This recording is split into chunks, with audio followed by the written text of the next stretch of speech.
This is Hemant. And Jessica. And you're listening to the Friendly Atheist Podcast. Please go to patreon.com/Friendly Atheist Podcast to support this show. Get your ad-free and bonus episodes.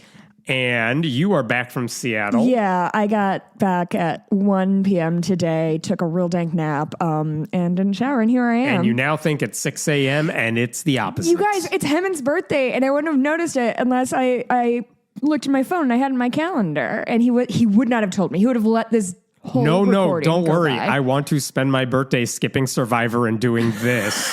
Thanks. Motherfucker, you bullied me into this. I want to do it tomorrow. Wait, before we get started, I just want to say I had the most amazing weekend, and big shout out to everybody who showed up to Snoqualmie for the meetup. It was so incredible. It was so much fun. Every person was kind and wonderful and generous. I do want to tell the greatest story that's ever happened to me. Unfortunately, I do forget the name of the guy who told me the story, but it doesn't matter because this gift will last me forever. He comes down about 20 minutes after the thing starts, and he was like, I'm sorry, a thing just happened to me and I need to tell you about it. I was like, great, love this energy. He said, I was walking around. Everyone was like, I forgot to look up what you look like. And so everybody had to identify me by my laugh.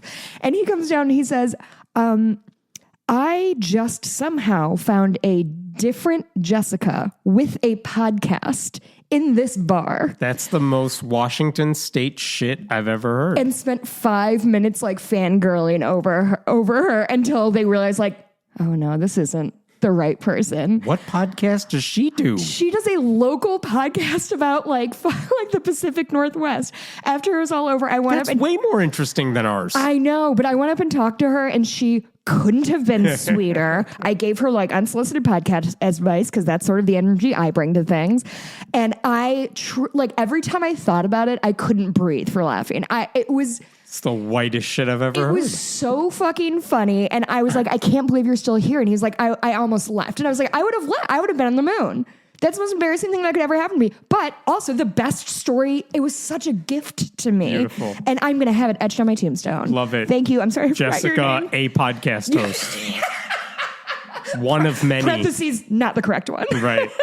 Very nice. Anyway, that's just one of the many great anecdotes I have from this week.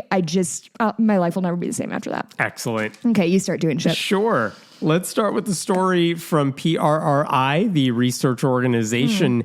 They just did a survey recently where they asked Americans how they feel about Christian nationalism. And you won't believe this. Positive. Republicans are fans. Oh. Overall. I do love when they manage to surprise us every now and then. So much. So the way they organized this is they categorized support for Christian nationalism as people who are rejectors of it. That would be us. Oh, that's an odd. Skeptics of it. Like, doesn't sound great, but I kind of like Christian values, so okay. Sure. People who had no idea what we were talking about. Oh, boy. Then there were the people. sympathizers who are like, well, it sounds pretty good on paper. And then the adherents who really love the J6 it. people. So a scale of 1 to 5, 5 being like the most Christian nationalisty. And among Republicans, 56% of them are on the side of I'm an adherent or I'm a sympathizer. Like, I really like this shit. Oh, that's more than I'm comfortable with. 56% of Republicans support Christian nationalism in that form. Wow. Yeah, like... Wow. Not like 56% of voters. No. Human beings. Nope, just 56% of Republicans. Among Democrats, it's 17%, which... That's alarmingly high. Is still high, but again, most Democrats will vote for, like, anybody. Sure. I get that. You're going to have small percentages of people who don't know what's going on. Yeah. That tracks. I mean... There are 6% of Republicans who actively reject Christian nationalism. Then what are they doing there? What are they doing there? I don't know. But there you and the 5% of Democrats who are active supporters of Christian nationalism. What's going on? Some people don't know what they're doing.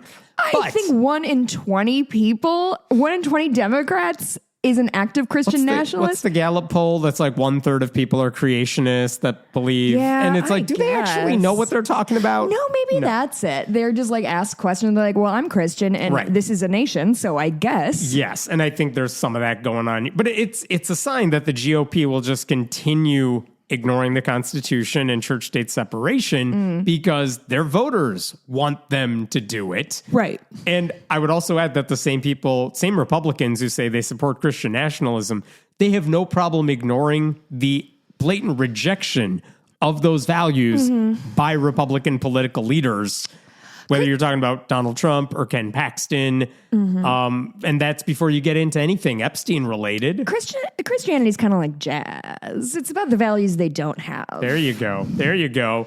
And so the percentage of Americans who support or reject Christian nationalism has been relatively steady for the past few years. But because it's a lot easier to live in your own reality bubble these days, we can see where the extremism is taking place. So like geographically where? No, or like where are they getting indoctrinated? Oh, I see. Far-right news? Yeah, the people who watch Newsmax, Fox News, not Fox News, I should say. That gets its own category. The people who watch Newsmax and like even more far-right shit, 34% are adherents. Well. And 31% are sympathizers. So we're talking 65% of the far-right, that's what I watch on my TV now. They're all into it. Among Fox News viewers, the supporters of Christian nationalism is at a 55%. And then people who listen to like radio, talk radio, that's roughly the same, 51%. No. Radio and podcasts, are they the same thing? No. No. Talk radio is We're new media, baby. Talk radio is very much a right-wing thing. So when car manufacturers say, no one listens to the radio, right? We don't need to put a radio in cars anymore. Yeah. Who gets mad about that? Old white men. Old white Republicans who are like, but then how will we... That's who gets mad at everything. How will we get mad about... How will we train people if they don't have the radio? Now... Among YouTube and podcast viewers, it's a lot smaller. It's like 31%. YouTube and podcast viewers? Well. Viewers, listeners, whatever. Consumers. And if you read a newspaper, because you read, you're the least likely to support Christian nationalism. I guess which tracks. If you have the capability of handling words. Sure. It's going to be a lot harder to get. Have you ever been in a house that has the vibe of just having Fox News on all day? No, I don't go out. It's terrible. It's the world's worst vibe. It's so abrasive and aggressive. I'm not surprised they're all mad all the time.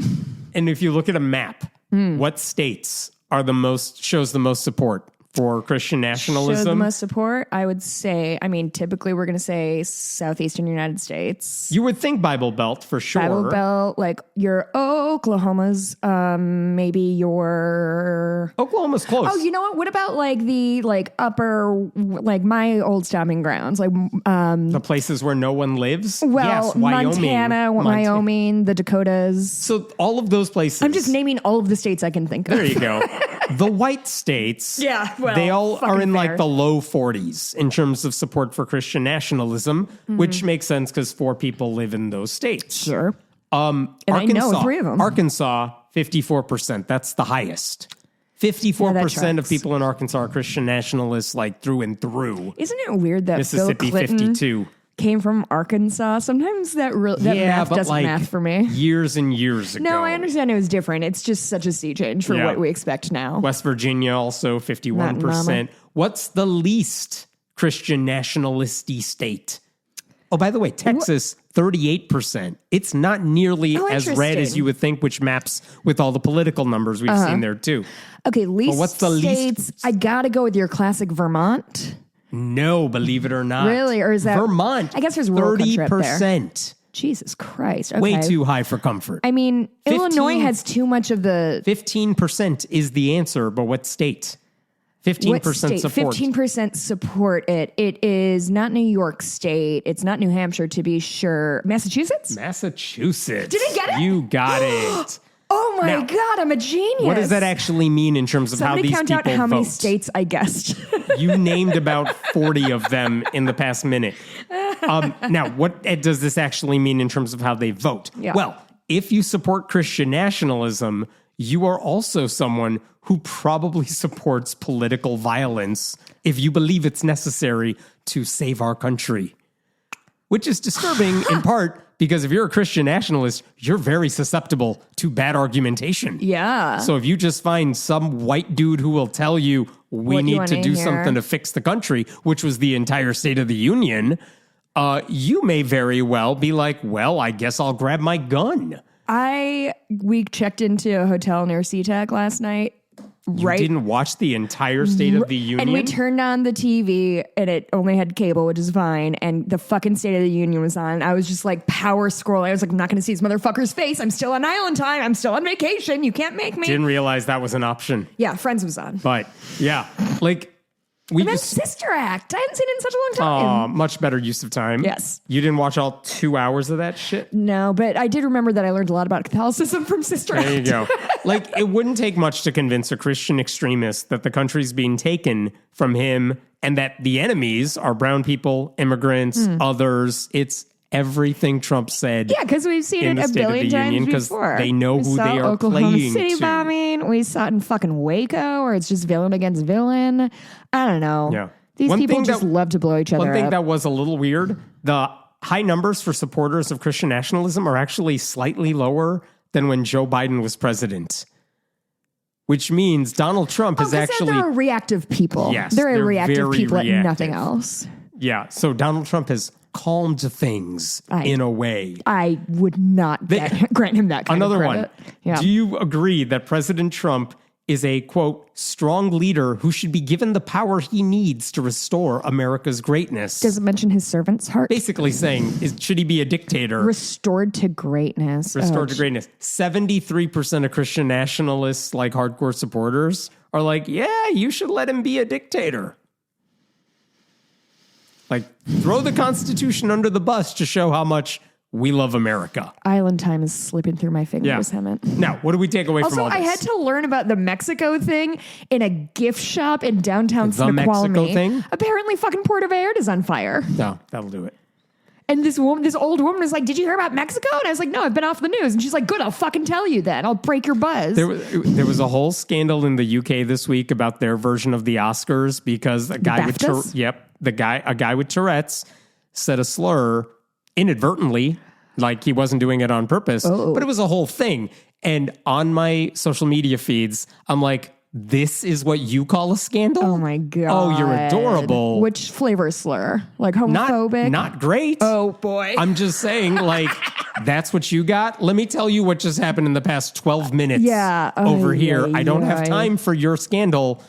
Yours wasn't even intentional. Yeah. You have fun dealing with that. Wow. Anyway. Cool. So what do we take away from all this? My argument would be that I think this puts a lot more pressure on Christian pastors who are losing their grips on their own congregations to figure out for themselves, are they more interested in preaching the message of Jesus, or are they going to decide we are just extensions of the GOP now? Because it can't be both. The messages are totally opposite each other. Yeah. And if you're not willing to call out cruelty in the name of your faith, and it's not like you don't have opportunities to do it, then guess what? Your religion should be hijacked by political extremists because you're not defending it at all. Yeah. This past week, I mentioned that this woman from my Montana days was driving from Walla Walla to Snoqualmie to hang out for a couple nights, and I was so nervous about it because she was like my OG Christian friend who, like, we had very honest talks about what we believed and why we believed it, and always came from a place of like love and respect.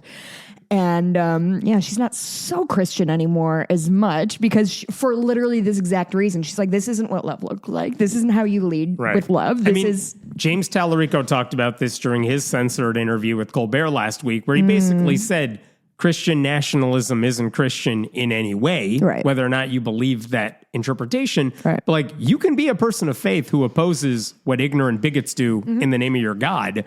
And unfortunately, not enough pastors are willing to admit that. Like, just because you both have Christian written on your shirt doesn't mean you play for the same team. Yeah. Like, you have different values and you need to make sure you're delineating them, because otherwise we all think all of you are bad. Other people will delineate it for you. And the irony is that America is now more diverse, less religious than ever before, which is why you see Christian nationalists desperately clinging to power however they can. And you know, the Constitution's pretty unambiguous when it comes to religion and politics. And so that's what you're fighting against here. That's rough. That's no good. I think I will stop there with that story for now. There's more to talk about in a bit. But before we go on, let me give a shout out to our sponsor one last time here. I'm thrilled to announce that we do have a sponsor for the show, and it's a group I have relied on for so many years, the Pew Research Center. And the thing they do that I love the most, as someone who loves religion and statistics, is the religious landscape study, which Pew has been conducting for nearly 20 years. With responses from over 35,000 Americans across all 50 states, the religious landscape study is a comprehensive look at faith, beliefs, and identity in our lives and our country. It's the largest single survey Pew Research Center conducts, aiming to provide authoritative information on the size and characteristics of U.S. religious groups because the U.S. Census Bureau doesn't collect any of that information. On the Religious Landscape Studies interactive website, you can find survey data and group it by metro area, state, region, or for the whole United States. You can also explore the social and political views and demographic traits of U.S. religious groups. Pew Research Center conducts high-quality research to inform the public, journalists, and leaders about the issues, attitudes, and trends shaping our world. Studying trends in U.S. religion is a key part of the center's long-standing research agenda. To learn more about the religious landscape study and dive into the data yourself, visit pewresearch.org/RLS. And we appreciate their support for the show. Yeah, guys, if you want to support us, go ahead and use that link. That's helpful for us. We like pairing with these folks. They do good work. Absolutely. And with that, let me jump to this bill that's coming out of Tennessee, which is wild. Okay, Tennessee Republicans. Yeah.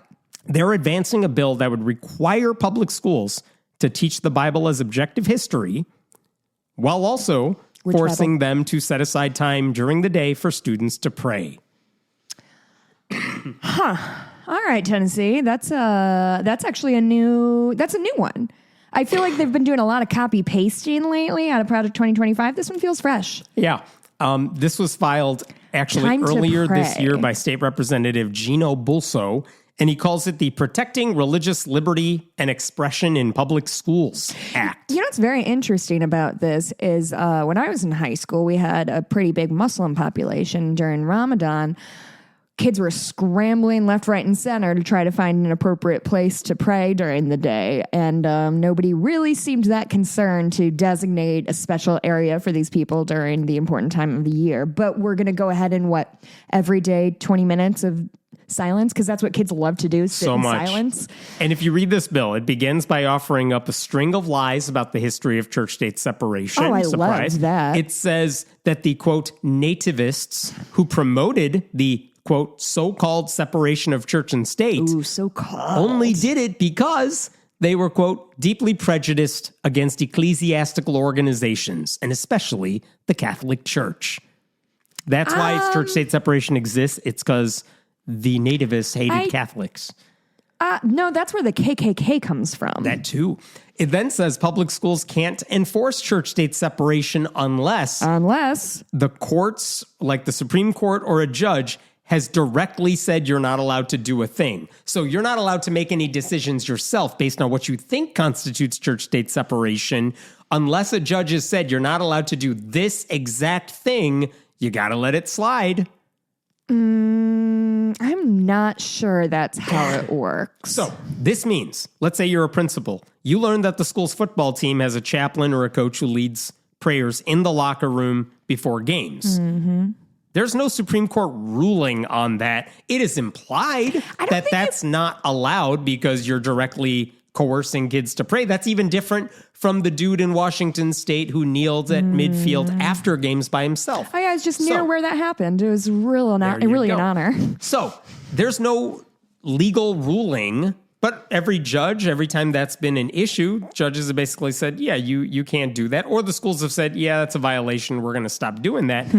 This law, if passed, would not allow a principal to make any sort of decision about that because no court's ruled on it, so you got to let it slide. This feels so deeply and fundamentally unenforceable. Yep, it's basically this bill in Tennessee would be handing a blank check to Christians who want to target kids for religious conversion. I don't like the word target kids, but I guess it's correct. It's accurate. I know. The bill also attacks the Supreme Court's ruling in a 1947 decision that basically In 1947, Everson v. Board of Education, a 5-4 split court, they ruled there was a New Jersey law that reimbursed parents for sending their kids to school on buses. And the Supreme Court said that's legal even if those kids attend Catholic schools, because they said we're going to reimburse everybody. Okay. And at the time, writing for that decision, writing for that majority, a Justice Hugo Black, he said the Establishment Clause was intended to erect a wall of separation between church and state. That's kind of where that phrase comes from. And this bill says, hey, remember when he said that? Yeah, well, he was a former Klansman. Which, by the way, it's How is this your argument? Yeah. They're like, so who cares what he said? The guy who promoted church-state separation back in the day, he belonged to the Klan. Well, like... Which is 3 guys on the current Supreme Court have probably assaulted people. I don't know what to fucking tell you. And the founding fathers were slave owners. Yeah, dog. It does suck that really terrible men keep rising to power. Thank you so much for agreeing with me. I do think that being racist and a piece of shit should be disqualified. And I do think if you are sitting in a hearing and when somebody says, did you rape this woman? And he screams, I like beer. I'll be honest, I have no idea where you're going with this anymore. I'm just saying that, like, if they're going to acknowledge that we should disregard the opinions of terrible men in power, then I'm fucking all for it. There you go. And then later in the bill, finally, on page 7, when they actually get to the substance of the bill and not just the whereas clauses that are like, why are we doing this? Okay. Yeah. It says all public schools in Tennessee must teach the Bible as literature. Mind you, in Texas. As literature. Yeah. Like in some states, there's an elective class offered if there's interest. But even in, I believe, Texas, where that sort of class is allowed to be taught, if there's interest, like no one takes it. But anyway, wait. I want to take issue with something because you said it has to be taught as literature. That's not the same as being taught as fact. Right. Like I read The Great Gatsby. They were like, there wasn't actually a Great Gatsby. So when you said they're requiring people to teach the Bible as fact, I think that was a misrepresentation of their goal. I don't know what we're talking about.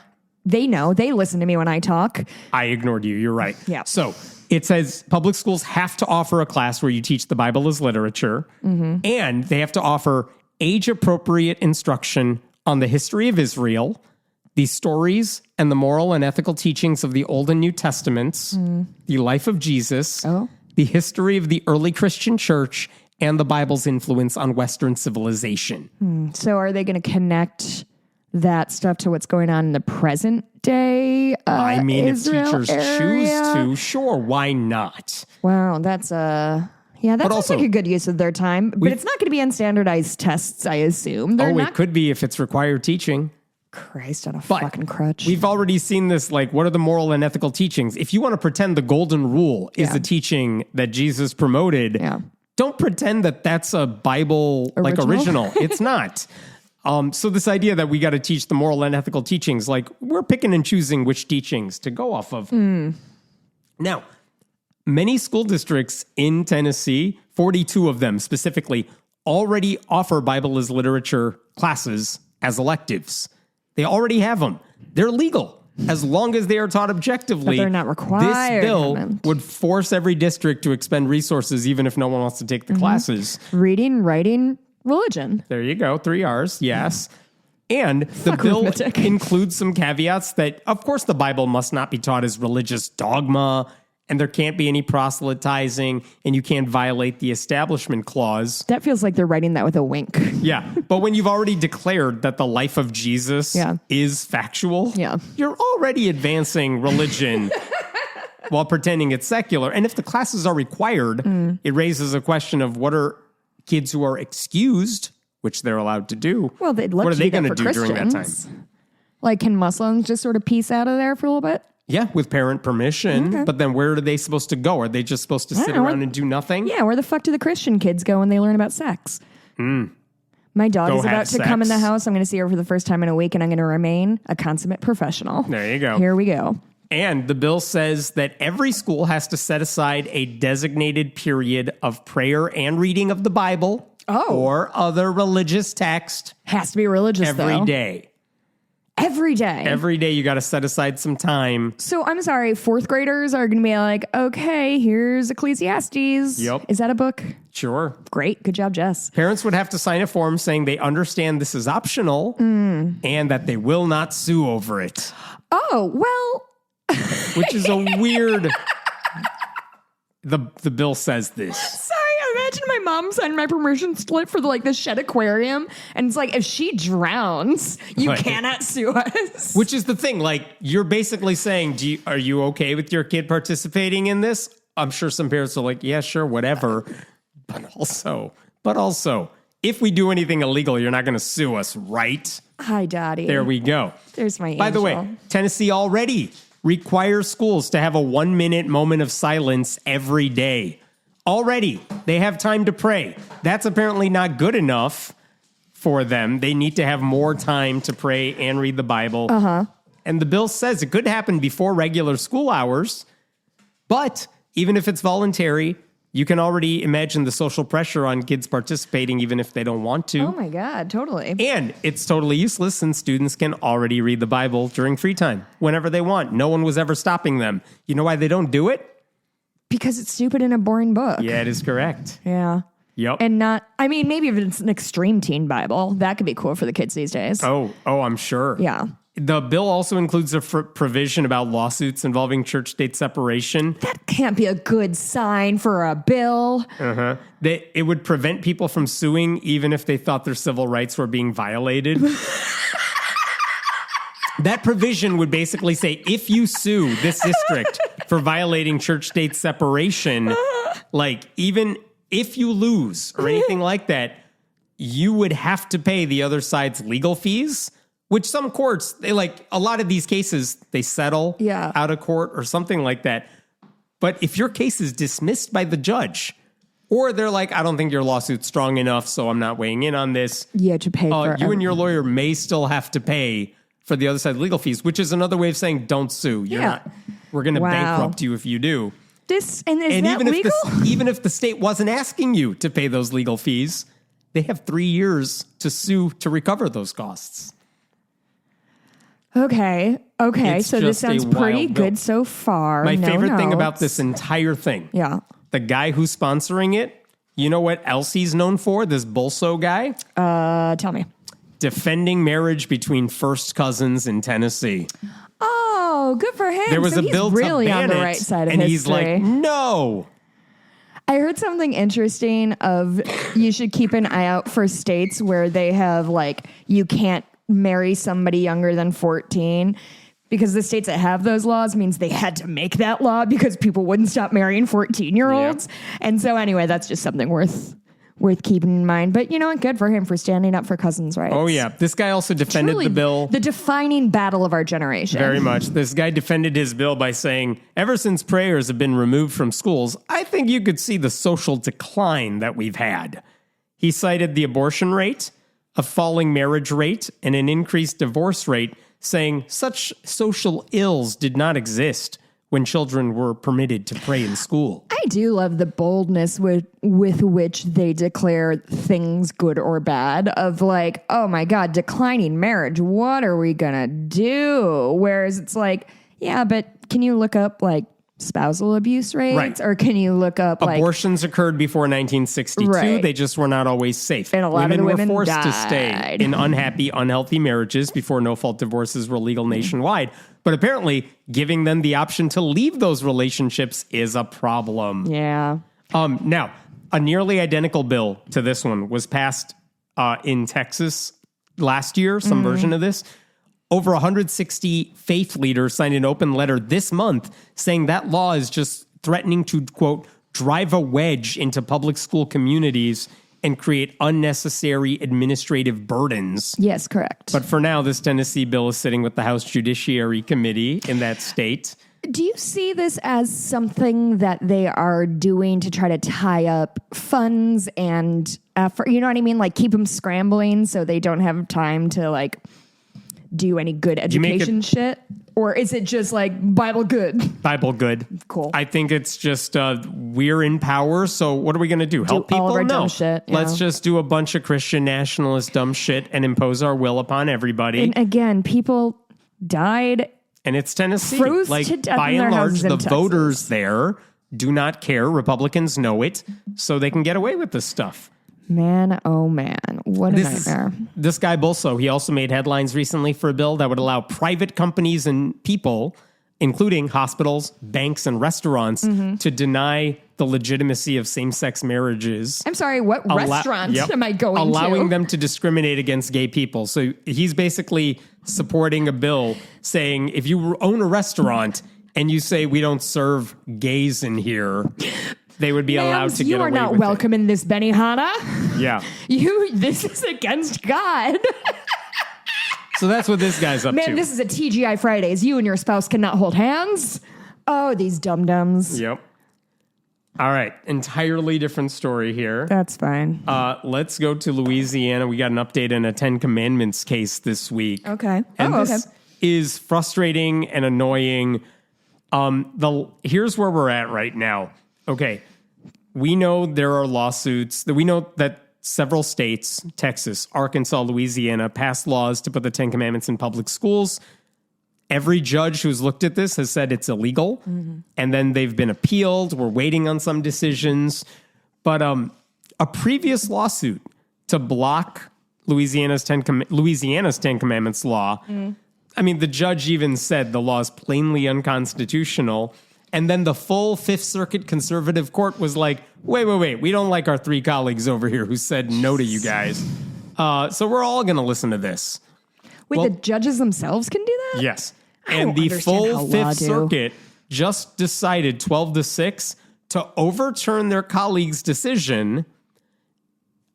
And here's what they're saying, though. What they're saying is, the short answer of this is the judges who said this law was illegal, you did it before school started this school year. Oh, right? Yeah, we've heard this argument before, right? And the judge said, yeah, I'm going to rule on this now, partly because I got to rule on it before school starts and you got to put up these signs. So I'm saying don't do it. And they'll issue a full ruling later. Yeah. But basically what the judge has said is it's illegal. We know exactly what the posters are going to look like because the law specifies it. Right. We know it's illegal because I already see what the law says. Right. So that's why I'm saying it's unconstitutional. Is their thing like, yeah, but nobody's been hurt yet? Kind of. Yeah. That's what the full Fifth Circuit just said. They said, we need to wait and see what the posters look like before anybody can sue, quote, because we do not yet know and cannot yet know how the text will be used.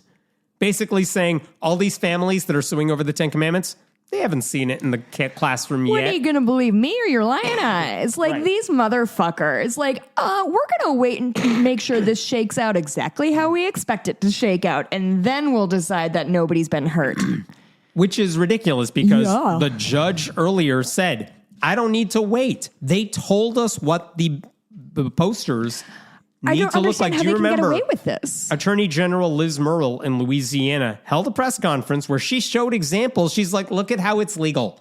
Here's a sign with Lin-Manuel Miranda's 10 dual commandments. This is the funniest thing that's ever happened to anybody besides that story about fake deaths. Showed a picture of the 10 commandments and next to a picture of the 10 dual commandments from Hamilton. She's like, see, you could do this. It's called it would be legal. history. Ever heard of it? My favorite was that she put up a poster of Ruth Bader Ginsburg. And then a quote from when she was like 3? Yep, beating me to the punch here.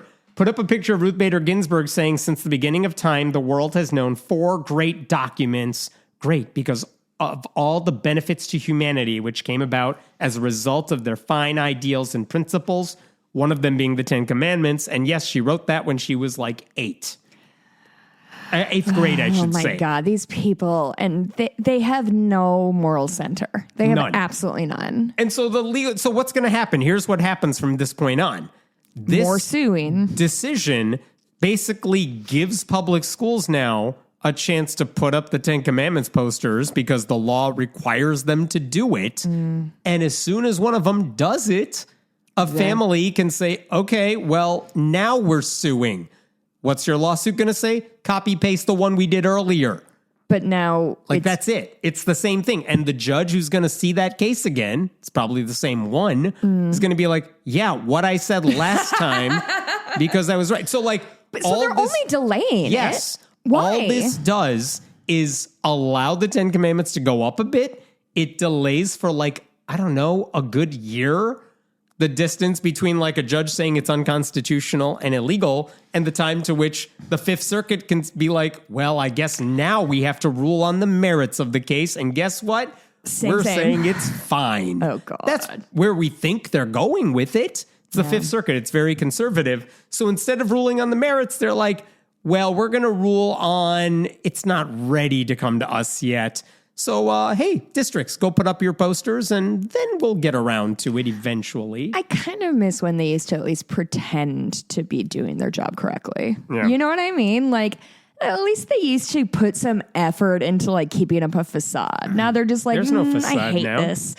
What the church-state separation groups that filed this lawsuit to begin with said is the ruling is extremely disappointing and would, if left in place, unnecessarily force Louisiana's public school families into a game of constitutional whack-a-mole in every school district where they must challenge each individual school district's displays.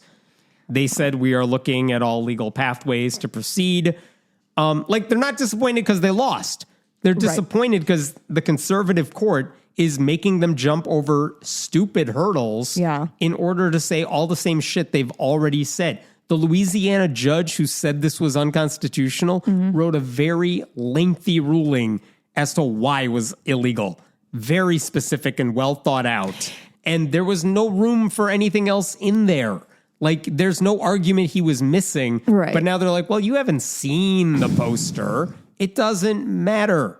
It doesn't matter. I mean, oh my God, it's so obnoxious. By the way, there's a separate challenge against the Texas 10 Commandments law, which is also in front of the same Fifth Circuit. They haven't ruled on that one yet. That's a separate case. I don't know how class action lawsuits work. Is this that? No. Okay.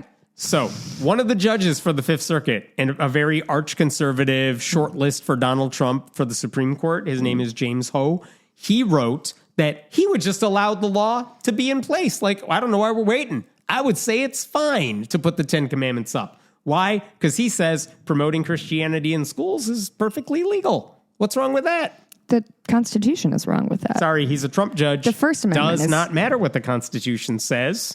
This country is bad. This is a bad country. Yeah, and then he used in his concurrence, he's like, I agree with the decision of my colleagues, but I would just go ahead and say we're fine anyway. I would go a step further. In that decision, he said, I know it's legal to promote Christianity and not other religions because Christianity is part of the foundation of our country. And in the midst of saying that, he lists things like it was used in the New England Primer and the McGuffey's Readers and Noah Webster's American Spelling Book, like old school textbooks. The thing is, if they bring up the judge in Louisiana who said it was illegal already said, you guys brought this stuff up and none of it makes any sense. And then he laid out why none of those are good arguments for it. And this higher up judge is like, I have an idea for you. Why don't you look at this? Meanwhile, lower court judge here is like, I did. Yeah. None of these people are listening to anybody else. I bet their group dinners are so awkward now. Oh, yeah. Governor Jeff Landry of Louisiana chimed in saying, yeah, common sense is making a comeback. I wonder how often these people actually read the Bible themselves. Oh, they don't. It's just a prop. Common sense would be allowing teachers to do their jobs and not becoming state-sponsored preachers. Murrell, the Attorney General, she chimed in too. She was very excited. Sure, it's a big day for her. And this is how she responded. Don't kill or steal should not be controversial. As if that's what everyone has a problem with the 10 Commandments. I hate these people. They're so fucking stupid. Did I tell you the story when what was the thing that the guy said of like, if a kid walked in and shot somebody, we would send him to jail. So the 10 Commandments. And I tried to explain that logic to Mikey and he didn't get it. And we almost got in a fight about it because I was so mad that I was like, no, you don't understand. It doesn't make sense. But you're trying to make sense. Stop making sense. You're using logic in a place that doesn't belong. No good. No good. So that's where we're at with the 10 Commandments. Cool. I'm really glad this is a good use of everybody's time and money. Here's another. This must come down from like the people who benefit. Like it's a very cui bono situation. Like, is this just like the conservative people trying to sue left, right, and center so they can fill their coffers with donations? Like that's what it feels like. Like keep shit tied up in the courts. I really do think this is what they think is the best use of their time. They're not going after like Jeffrey Epstein stuff. Yeah, they're not going why would after they? actual crimes. So like this is what they think the best use of their time the should be. Prince Andrew picture. Holy shit. It's the great. funniest thing I saw the best video about like someone being like, sir, you can like sit up like a human. And the guy's like, no, this is great. And it was, wow, what a time to be alive. Great stuff. Great stuff. We're going back to Tennessee. There's another bill. Now, here's the good news. This bill appears to be dead. Maybe. All right. But, all right, Pete. But we still have to talk about it. We 'cause hardly knew it ye. was proposed. And it's a weird way they're trying to do it, too. This is a bill. In 2018, lawmakers in Tennessee, Republicans in Tennessee, passed a bill to install a memorial for unborn children outside the state capitol. Jesus Christ. This is not the point of the story. This is a side note. But it took them until now to actually find the funding, the private funding, to have that memorial. Oh, yeah, that's not a put outside. huge fundraising Yeah. opportunity. But anyway, that monument's going to be unveiled this summer, and there's a new bill that says the State Capitol Commission, which takes care of like the building and the grounds, they have to take care of the monument once it's up. Okay, fine, whatever. Like, not controversial bill now at this point. Okay, whatever. So a couple of Republicans decided to make an amendment to that bill where they said, oh, hey, that's kind of about abortion. Just cross out the substance of your bill. We're going to basically replace it with all this shit we want in. I don't know why they didn't just file their own separate bill and used it as an amendment on this one. Like they're no switcherooski? But this one, which was proposed by a Tennessee Representative Jody Barrett, here's what he wants to do. His amendment would allow prosecutors to charge women who have abortions with fetal homicide. And that would be punishable because if you commit homicide, it's punishable by life in prison, life without parole, maybe the death penalty. This is when I would normally insert a rant of all of us since 2016 who have been trying to ring this fucking bell, who've been waving this flag. They're coming for us. They're coming for our rights. They're coming for your neighbors. And honestly, to those of you who told me I was crazy, go absolutely fuck yourself, because we've seen this coming for years, and you guys were so annoyed by us being scared that you chose to ignore the threats. That's the reality of what happened. Yeah, but I didn't like her laugh, so I didn't. Oh my vote for her. fucking Christ. So this would classify harm done to an unborn child as equal to assault on a person born alive. Do you know the number one cause of death for pregnant people? Men. Murder. It's literally murder. It's the number one cause of death for people who are pregnant. So I would just love to hear a couple stories of the people who murder whole human beings, whether they're pregnant or not. Love to see them be held to account before I see people who either will die if they carry the pregnancy, whether because it's a health reason or because their partner will beat the shit out of them until they do die. Or what? Just give birth and then live in poverty for the rest of your life because literally nobody and nothing is around to help you. And if you have no support system, go fucking kill yourself. Like, what are you going to do? What are you going to do with this? So don't worry. These he has motherfuckers. He added a part to his bill that's specifically for you. He wants to say that the state-sanctioned murder that he's supporting here, it doesn't apply to a spontaneous miscarriage. Oh, so brave. Or the unintentional death of an unborn child after Like if you stabbed the undertaking mother to death? life-saving procedures. So if you needed like an emergency measure or something and your baby died, well, that doesn't count. To save the life of the mother or something, to save the life of a child if the fetus dies in that process. that's so generous But of them. also, don't worry. Oh, God. Hemant, I'm already worried. Stop telling me not to worry. The state-sanctioned murder is not going to apply retroactively, so they can't go back in time to like last year and figure out who had an abortion so they can murder you. It only applies from the date of this bill's passage moving forward. But when they say spontaneous miscarriage, what if my vibes were bad? And then that's my fault for miscarrying. Well, then you got to die. Like, would I have to, when I miscarried on Thanksgiving Day 2020, a really fun time for everybody involved, would then I have to go to the police and turn myself in? Is that the...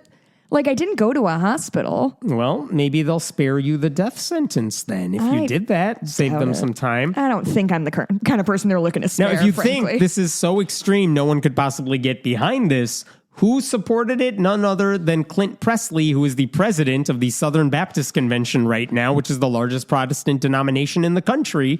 Here's what he wrote. I am glad to support this bill and the companion bill in the Senate. 2 bills in the Tennessee legislature that would protect every preborn child in Tennessee from abortion by providing preborn children with equal protection of the laws. Do you know? ... Tennessee now has an opportunity to set an example of how states can protect the sanctity of human life from conception to natural death. ... It's both pro-life and consistent. It's pro-life. It's pro-life, he says, to murder women who have abortions. Okay. Women he will never have to think about. That's fine. Who he has no idea why they're ending their pregnancies. What if they already have existing children? What happens to those kids? Oh, if they are murdered? Yeah, if they murder the parents of these children because they had like an abortion or a miscarriage. Sure nice Christian what happens to the 4 children the other children being left at home with no parent? Well, if she homeschooled them the right way, they'll be self-sufficient. Oh, yeah. See? Those homesteaders really come in handy when you have to be raised by your 6-year-old sister. Yep. And, there was a time when even anti-abortion zealots avoided going after women who have abortions. Well, they would go after time, Hammond. I know. They knew it was a bad look. They were like, yeah, go after like the doctors. That's a better look. Don't go after the women, though. Remember Donald Trump in 2015 or 16? There should be some kind of punishment. Said there should be some kind of punishment, and that was a bad thing for him to say. He didn't get the memo. You're not supposed to say that out loud. How times have changed. I remember standing in your old townhouse when we first were recording this, and I saw that press conference play as we sat down to record so long ago. Sweet, innocent summer children. No, I don't expect you to. Yes. I'm doing all the emotional heavy lifting here. So, when they asked him about this bill, Jody Barrett, his only defense is, you guys, executing women is really unlikely. Even with the bill that I wrote that says executing women is an option. So why, Here's what he said. I'm quoting here. A simple examination of the death penalty in Tennessee would show that that's just not realistic. Now, do I have to admit that the death penalty is a possibility? Sure. But since the death penalty was reinstated in Tennessee in 1977, there's been less than 200 people sentenced to death, and only 16 have actually been executed. None of them women. Weird brag. Very weird brag. So it's a weird way of saying he wants to expand the death penalty so more women are eligible to be murdered because they had the crime of not wanting to give birth to like their rapist babies. I just love that they're like, yeah, we can't help but notice that everybody who commits terrible, heinous, violent crimes are men. Definitely nothing wrong with the men, though. Let's go after the women. Nothing to see here, folks. Nope. It's really cool for a guy to annihilate his whole family because he lost his job and he's afraid. Yep. That's great. No notes, men. Another supporter of this bill is Monty Fritz, who's a Republican running for governor. As a Republican, he's repeatedly expressed support for imposing the death penalty on women. The state of hell. Tennessee. Now, cool. If there's silver lining to any of this, it's that the Senate sponsor of this bill, Mark Pody, who is a Christian nationalist through and through, he has said, I'm going to withdraw the bill from my end because it doesn't look like I have any support or enough support from Republicans in the Senate. Because even they don't want to campaign on let's murder women. Yeah, that's not a great look. He didn't say... white women. They certainly don't want those murdered. He basically said... there's just no way it's going to pass. He's not withdrawing the bill because he doesn't like it. He's withdrawing it because what he doesn't want to do is bring it up and have it get voted down. So he said... Is there any consequence for that besides just shame? Embarrassment. Okay, so it's not like it's ineligible or something like that. Right. Okay. What he said is it's very easy to see. Yeah, it's very easy to see I don't have the votes in the Senate, so there's no sense in running it. I guess. So, yay, there are only some Republican lawmakers in Tennessee who support executing women for not wanting to have their uncle's baby or something. Gang, use that statistic as often as you can. The number one cause of death of pregnant people is murder.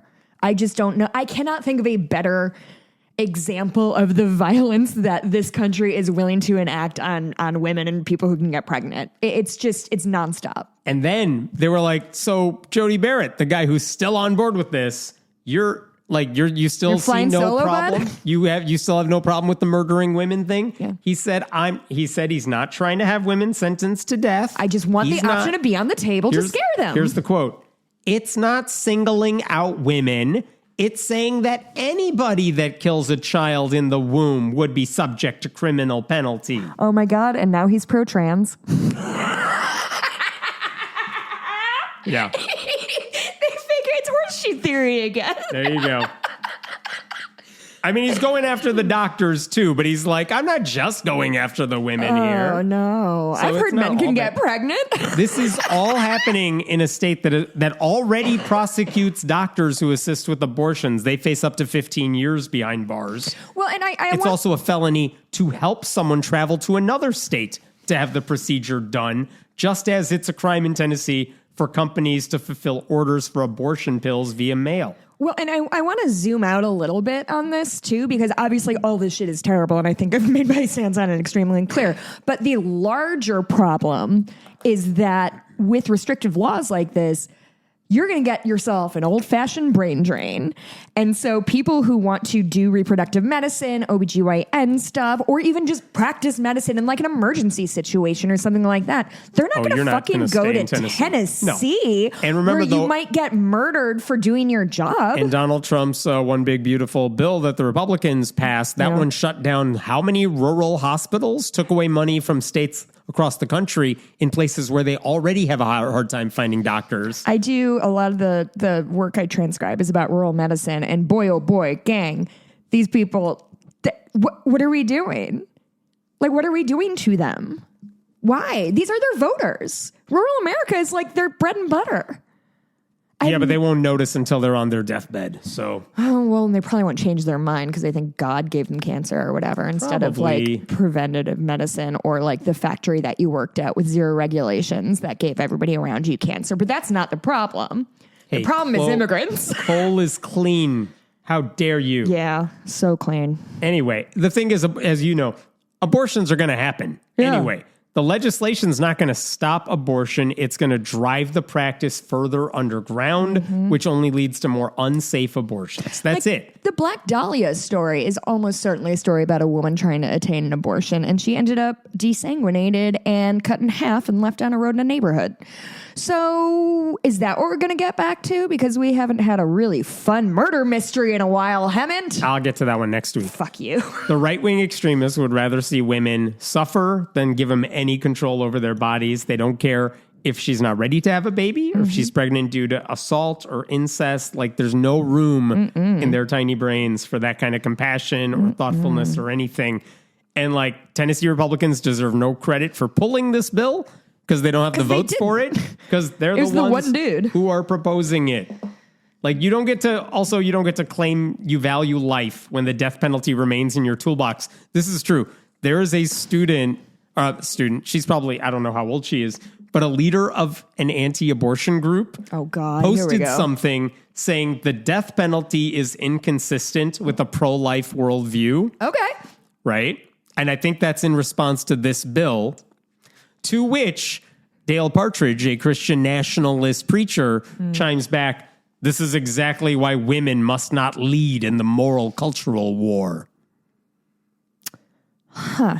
Let them fight. I had a mild disagreement with my friend Susan about my opinion that like these kind of men are the ones who are like, who keep a bunch of guns around their house and are just like waiting for the opportunity to get to murder somebody in a righteous way. She disagreed with my assessment, but to me, this kind of verbiage is exactly what that means. I believe that in the deepest part of my heart that there are a lot of people, mostly men. He's definitely one of those. Definitely dudes. One of them, because just the way people talk about how like the sparkle in their eye of like, if somebody breaks into your house, what are you gonna do? And I'm like, there's nothing in my terrible house that's worth fucking anything like somebody's life. Take anything. Right. I don't want to murder somebody. You would think most Americans, even the ones who oppose abortion, would recognize that murdering women for having abortions is barbaric. And like, I think a lot of this is a turnoff even to a lot of Republicans. Like, and that's what I don't get about this bill. Republicans are pursuing these extreme pieces of legislation. But they're not popular. They're not popular, and they risk alienating a lot of people in their own base, including suburban women, younger voters, anyone who understands that medical decisions should not carry the risk of state-sponsored execution. And like, if you want to know if abortions are still going to happen, even if everything says you're not allowed to have it, go talk to a pastor's wife or daughter. I would like to tell an anecdote before we move on that I think kindly illustrates this sort of point of view. So my friends, I was having the time of my life. I'm in a hotel casino. I'm reading a book, drinking a glass of wine. It's all I ever want to be doing. Mikey had gone to bed. A man next to me playing video poker offered to buy me a drink. And I was like, oh, thank you. Just so you know, I'm married, just to like protect myself, frankly. And he was like, well, why does that matter? And we kind of chatted. And I was like, I don't know, because sometimes when I tell men I just don't want to, they kind of sexually assault me anyway. He was like, what? Well, how did that happen? I was like, well, I brought a guy back to my room so we could watch a movie, and I told him I didn't want to have sex, and we proceeded to have sex. And he's like, well, you brought him in your bed. And I was like, yes, but I used the words, I don't want to have sex. I had roommates. I wanted to be alone with this guy I was dating. And he told me, I said, do you think because I brought a man into my room, I deserve to be raped? And he said, yes, I do. What did you expect to happen? And so, guys, the can I buy you a drink to you deserve to be raped pipeline is tight. They are maintaining that beautifully. And yes, not to take away from that story, I cannot believe you have these conversations with strangers in casinos. Have you met me? All I do is have conversations with strangers. It's what gives me life. I know. Honestly, this vibe here is my husband's vibe a lot. And to be fair, yeah, it should be. I am the bad guy in this situation. But also, like, all you had to do was give the machine money and not talk to anybody. Well, he brought me a glass of wine. I didn't want him to, like, come for me. You know what I mean? People are weird. Obviously. And I was right. I gauged it correctly. I agree. Anyway, if anyone's wondering how men are doing, not great. Not great as a species, I don't think. I got one last story for you. Oh, good. Kansas, they just passed a bill. Kentucky. That's last on the list. Oh, okay. Oh, I see now. You see, in Kansas, they just passed a bill that would make clergy members mandated reporters. Yay! Sounds good. If the bill becomes a law, we already have a lot of states where clergy members are mandated reporters, but what's the loophole? Unless it's under the veil of confession. Unless it's under the veil of confession. In Kansas, clergy members are not even listed as mandated reporters anywhere. Why would they? And so this bill Nobody says, tells them secrets. If this bill becomes a law, priests who learn about abuse against children, physical abuse, mental, emotional, sexual, they would have to report it to law enforcement authorities. But this bill in Kansas would include the confession loophole. Good. Which... yeah, I mean, that's how it works. I like when everywhere. magic comes to play when we're making laws. Unless you have this magical spell cast on you, and then you have to keep all your secrets. Like, it shouldn't be controversial to, first of all, it shouldn't be controversial to make them mandated reporters. And to be honest, no one is arguing about this. Even the Catholic Church is like, we don't have a problem with that law. The other thing this bill does is it requires all mandated reporters to go through a state approved training run by the state in terms of like how you got to deal with this stuff. That's not controversial either. That's why the bill passed easily in the Republican-led House. Honestly, because they have the confession loophole in there and privileged communication is exempt. What is privileged communication is too vague for me. If someone told you they're being abused because you're a priest and they expect you to keep it a secret, which is what confession is, then you don't have to tell anybody. Do you think the reason... because that loophole is in there, Republicans didn't fight it, the Catholic Church didn't fight it, the Kansas Catholic Conference, they said we support the bill. They said we already have the reporting requirements in place before the bill passes. Like, we already do this stuff. I'm waiting for the other shoe to drop. There's no other shoe. Oh. It's that... It's that, of course, they're not fighting it because it doesn't do the one thing we need it to do. That's how you know this bill is symbolic and has no teeth. Yeah. It's not requiring priests to do anything more than they're already doing, which is the bare minimum. Cool. And that means it's not as powerful as it could be. And the fact that privileged communication is exempted from this bill is absurd. Because if you would rather protect priests than kids, then you got to admit safety of children is not your priority. Do you know what I was just thinking, though? Is I don't think it's that they're placing priests over children. I think they are placing themselves over children, because my guess is that a lot of these people have confessed to some pretty heinous shit to their priests. But the weird thing is, a bill like this, if you confess weird, heinous stuff to your priest that isn't involving kids. But the people who are dragging their heels on this exemption is like, well, I told them that I did this terrible thing and I don't want to get in trouble. And that's the most important thing. Yeah. One Lutheran priest went on a local news station to talk about this bill. And he's like, he worried about this bare minimum bill. Why? He's like, if you're saying that if you tell a priest something, not in confession, just in general, you tell a priest something about it, this bill might prevent potential abusers from talking to priests. Yeah, that's the point. And he said, I've spoken to I'm paraphrasing here. I've spoken to abusers in waiting through confession where they said, I have these thoughts. I want to harm somebody. And he said, I urged them to get therapy. And they did. See? But I didn't report them. Because they didn't do anything. Well, they didn't do anything at the time, right. But if that same situation came in and I'm abusing my 3-year-old, is that also sacrosanct? He would also be like, well, I guess that's a secret that's between us now. And I urged him to get therapy. He feared that this bill would be a slippery slope to ending the sanctity of confession. Correct. And he said his opponents, which are people who want to protect kids. Me personally. They were legislating a vendetta. The vendetta. I love how protecting abused children is a vendetta, but murdering people who have had an abortion or a miscarriage is not vindictive? Nope, not at all. That's called Christian love. What the fuck is wrong with these people? And look, the reason they didn't include the confession, the reason they didn't say, no, this applies to confession too, is because everywhere they've tried to do that, it's failed. The state of Washington last year had to agree to a settlement to exempt confession from a mandatory reporting bill. Yeah. Like the goal in Kansas, to be fair, it wasn't to create a perfect bill. It was to catch up to all the other states, which they didn't have. This is the 4th year a bill like this has been introduced. This time it looks like it's actually going to pass.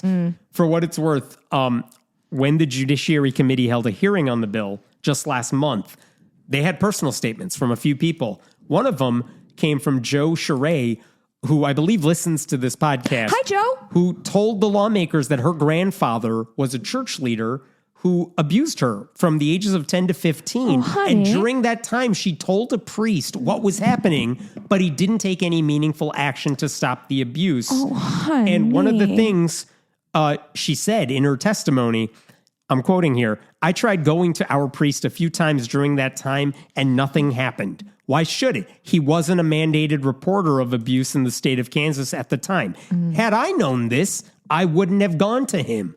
But I didn't know this. How could she have known? Right. And she added, Kansas is one of 10 states and territories in the U.S. that clergy are not listed as mandatory reporters of abuse. And she added, it's too late for me to have been able to benefit from the help this legislation would have afforded me at the time of my abuse, but it's not too late for others going forward. Wow, that's really brave. Yeah. And that's the bare minimum bill that just says priests are mandated reporters. How old did you say she was? How what? How old did you say she was? She was 10 to 15 when all this was happening. 15. I don't know how old now. How old? Like, she didn't know what to do. She did the best she could. Yes. Sweet girl. But a bill like this would take it out of her hands, any kid's hands, and say, if a priest learns about this, you got to go to law enforcement. She said her grandfather was a church leader who was abusing her. And she told another priest. Man, didn't like, help. How can you pretend to have any kind of values? How can you pretend to have any kind of values if a child comes to you and says, not just some stranger, my grandfather, who is a member of this church or some church, he is hurting me. He's abusing me. Please help me. And saying to that child, like, sucks to suck, kid. One of the Lock reasons your door, I guess. this bill's getting traction now, fuckers. And I don't know how much of this to attribute to one local news station, but I think this has some legitimacy. KAKE TV. Oh, yeah, that's in Wichita. In Kansas. They aired 4 separate reports last summer about abuse suffered by over 20 children at Eastminster Presbyterian Church during the tenure of a former youth pastor there. And they spoke to lawmakers at the time about mandatory reporting and eliminating the statute of limitations, 2 things that survivors of that incident wanted to change. Sure. And they listed them as part of their demands. And so now it appears some of these lawmakers are acting on those demands. Now, the bill passed through the Kansas House pretty smoothly. Good. The state Senate in the past few years is where a bill like this has died. So that's where the hurdle's going to be. The bill hasn't been introduced in any committee there yet. I don't know why anyone would oppose this the way it's written, because again, it doesn't violate any sort of sanctity of confession or anything like that. But even if this bill is symbolic, it's still worthwhile.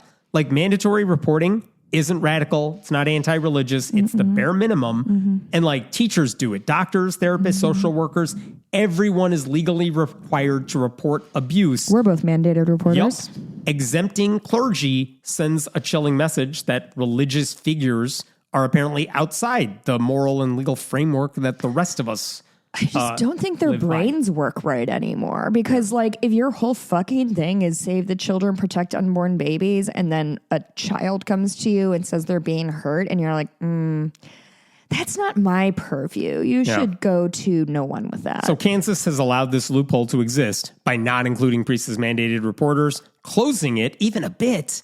That is an acknowledgement that maybe we should try protecting the kids. Maybe. Most controversial statement this podcast has ever said. I mean, passing the bill won't erase the harm already done. Failing to pass it would guarantee that the next victims have to fend for themselves, because Republicans and priests don't care enough to protect them. And it would tell the victims, the current survivors, that what happened to you, it's fine if it happens to other people. We're willing to take that risk. And I don't know. I think that's pretty bad. Yeah.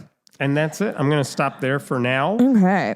And you have a lot to talk about. I do and have it's a lot scary. of stories. Yeah. While I was coming over, I was afraid if I sat down on the couch, I'd fall asleep. So I just wrote a bunch of anecdotes that I have. They're numbered 1 through 13.